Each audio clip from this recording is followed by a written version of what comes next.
Hello guys, hello, कैसे हैं आप सब? होप करते हैं आप सब ठीक होंगे। Welcome back to our channel. Jasinder blogs. आज हम आपको बताएंगे कि कनाडा में अभी क्या हो रहा है। हमने अपने बताया था लास्ट वीडियो में कि इलेक्शंस आ रहे हैं, तो फाइनली मे बी सबको पता चल गया होगा कि इलेक्शन जो है वो फाइनल हो चुके हैं और जो लिबरल गवर्नमेंट है जो हम चाहते थे वो ही वापस आई है।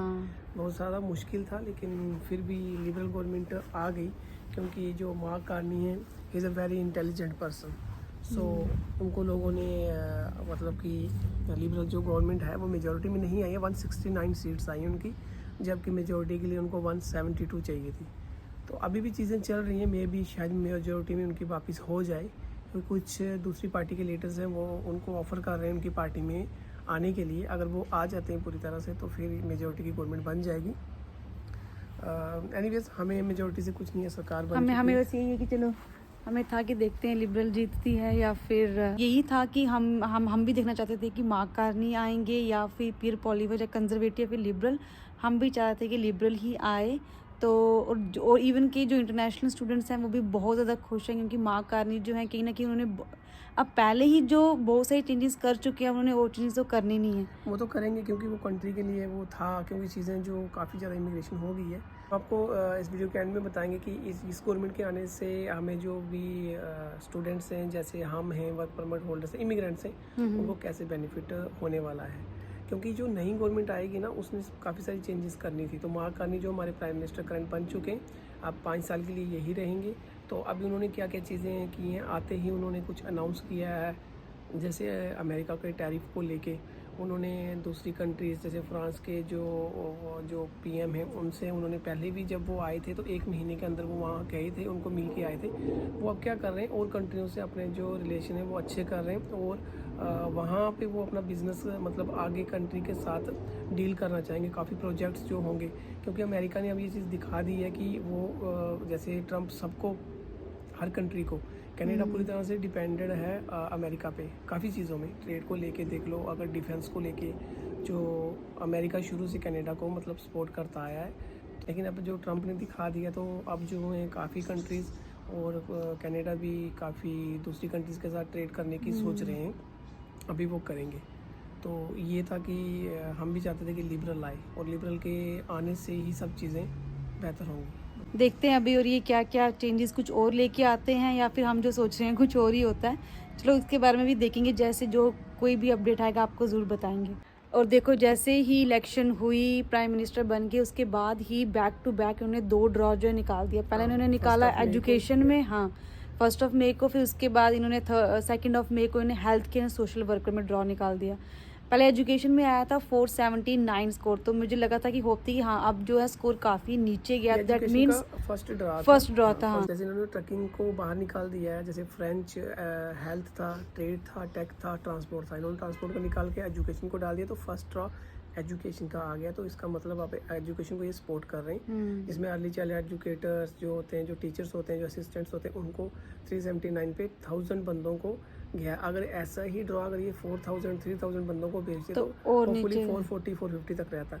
लेकिन हेल्थ केयर का थोड़ा डिसअपॉइंटिंग था, काफ़ी बहुत ही ज़्यादा आया है, क्योंकि हेल्थ केयर के अंदर हमेशा कम ही जाता है 460 440, बट इस बार अगर आप देखो तो हेल्थ केयर का 510 गया है। और लेकिन मैं तो यही बोलूँगा कि 500 बंदों को गया तो आपको पैनिक करने की ज़रूरत नहीं। जब यही ड्रॉ 500 की जगह 3000 4000 बंदों को जाएगा तो यही स्कोर जो है, माना कि स्कोर ज़्यादा है, लेकिन यही स्कोर जो है वो 440 50 के, जिसके 450 प्लस नंबर हैं, तो उसको इतनी ज़्यादा प्रॉब्लम नहीं है। होपफुली जैसे जैसे ये चीज़ें टारगेट्स अचीव होते जाएंगे तो वैसे वैसे ही ये चीज़ लोगों को सबको इन्विटेशन आते जाएंगे होपफुली। अभी जनरल का ड्रॉ नहीं आया, अभी उन्हें सिर्फ हेल्थ केयर और एजुकेशन का निकाला है। देखो ड्रॉ निकाले, हाँ कि देखो अभी क्या ये जनरल का ड्रॉ निकालते हैं, कब निकालते हैं जो भी आपको बता देंगे। क्लास में अब निकालेंगे जब भी, तो देखते हैं। बट हेल्थ केयर का काफ़ी डिसअपॉइंटिंग था। अब अगर ऐसा ही हेल्थ केयर का रहा तो फिर काफ़ी डिफिकल्ट। अगर हेल्थ केयर का इतना ज़्यादा उन्होंने ड्रॉ निकाला है तो फिर ऑब्वियस है कि फिर वो जो जनरल एक्सपीरियंस का है उसका ड्रॉ फिर और ज़्यादा निकलेगा। नहीं, मुझे नहीं लगता कि हेल्थ का रहेगा, क्योंकि ये मई का महीना है। Hope so. इस साल का जैसे कि अभी क्या 7 मंथ्स रह गए, तो 395 बंदों को 395 बंदों को इन्होंने PR इस साल देनी है। तो उसमें से अभी तक सिर्फ फ्रेंच के ड्रॉ हैं जो 18 से 20 हज़ार बंदों को गए। अभी ये जो ड्रॉ हैं 1000 से 1500 बंदों को, मतलब अभी कुल मिला के 19 से 20 हज़ार बंदों को इनविटेशन आए, और जिनको इनविटेशन आए ये नहीं कि सबकी PR लग जाएगी। अच्छा। हाँ, क्योंकि रिजेक्ट भी होती है, क्योंकि डॉक्यूमेंट्स पूरे नहीं होते हैं। तो अभी 3,95,000 में काफ़ी, अभी 3,75,000 बंदों को अभी पेंडिंग है जो PR देनी है। तो ये 7 मंथ के अंदर होना है।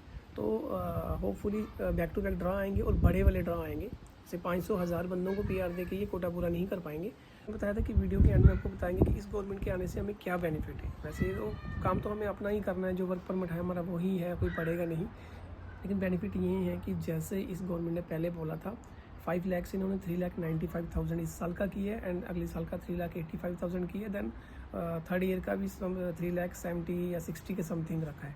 लेकिन अगर नई गवर्नमेंट आती, जो चेंजेस वो गवर्नमेंट चाहती थी, इलेक्शन में उनका मुद्दा था कि हम कार्बन टैक्स ख़त्म करेंगे, इमिग्रेशन को कम करेंगे, ये सब इस गवर्नमेंट ने पहले कर दिया। अगर वो आते तो उन्होंने दिखाने के लिए इसी कोटे को 2 से 2.5 लाख पे लेके जाना था।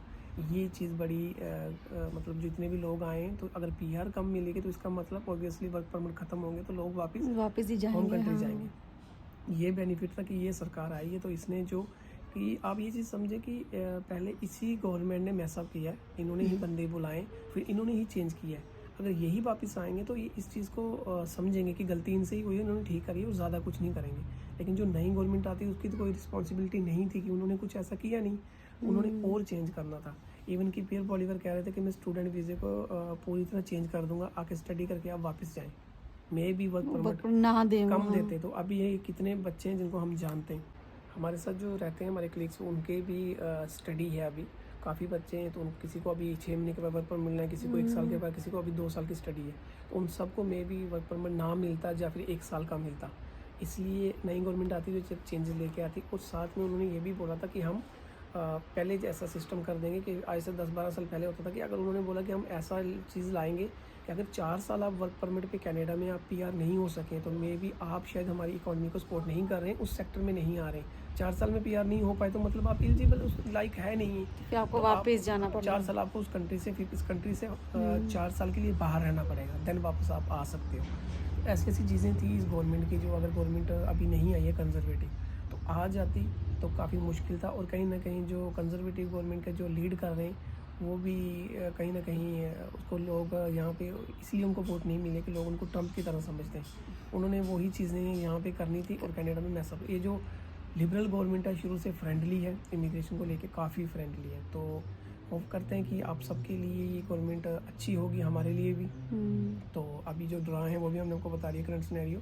तो आने वाले टाइम में देखते हैं फिर क्या होता है, लेकिन होपफुली कुछ बड़ा होने वाला है, बैक टू बैक ड्रा होने वाले हैं। मे भी कुछ इमिग्रेशन में काफ़ी चीज़ें चेंज हो ताकि लोगों को, क्योंकि जो PM है उन्होंने दूसरे दिन ही बोल दिया है कि इमिग्रेशन जो हमने प्लान था 7.1 के 7.2 समथिंग है। इस कैसे होता कि यहाँ के लोगों के हिसाब से वो 1% इमिग्रेशन बुलाते हैं, तो अभी क्या 7.2 चल रही है, आई थिंक सो 7.1 की 2 है। उन्होंने बोला हम इसको 5% पे लेके आएंगे 2027 तक। तो उन्होंने बोला इसका सबसे पहला जो इसका रास्ता यही है कि जो यहाँ लोग हैं उनको एज सुन एज PR किया जाए, जो एलिजिबल है, नहीं कि हर किसी को उनको PR किया जाए। देन तभी ये उन्होंने क्या करना है, इस नंबर को कम करना है। जो लोग PR होते जाएंगे तो इमिग्रेशन का नंबर कम होता जाएगा। मतलब कि होपफुली हमें लगता है कि इमिग्रेशन आगे थोड़ी सी ईजी होगी या फिर इससे ज़्यादा टाइट तो नहीं होगी। तो यही थी हमारी आज की वीडियो, आपको थोड़ी इन्फॉर्मेशन देनी थी कि अभी क्या चल रहा है। तो आप सब पैनिक ना करें, जो एलिजिबल हैं, जिनका फाइल पूल में है, जो डालने वाले हैं उनका नंबर आ जाएगा। और सबसे पहले ट्रेड वालों का, फ्रेंच वालों का ही आएगा, देन बाकियों का आएगा। तो जिनकी फाइल जो भी एलिजिबल है अपनी फाइल पूल में डाल के रखें। तो देखते हैं अब नेक्स्ट ड्रॉ किसका आता है। हर कोई PR हो, हमें भी बड़ा अच्छा लगता है हर किसी को PR मिले। तो देखते हैं नेक्स्ट ड्रॉ किसका आता है। अगर इस वीडियो के रिलेटेड या कोई और भी चीज़ आपको जाननी हो कनाडा के बारे में, अभी क्या ये कनाडा आने का सही टाइम है कि नहीं है, कि कोई भी चीज़ आपको जाननी हो तो आप कमेंट कर सकते हैं, हम रिप्लाई करने की कोशिश करेंगे। तो मिलते हैं अपने नेक्स्ट व्लॉग में, तब तक के लिए आप सब अपना ध्यान रखें।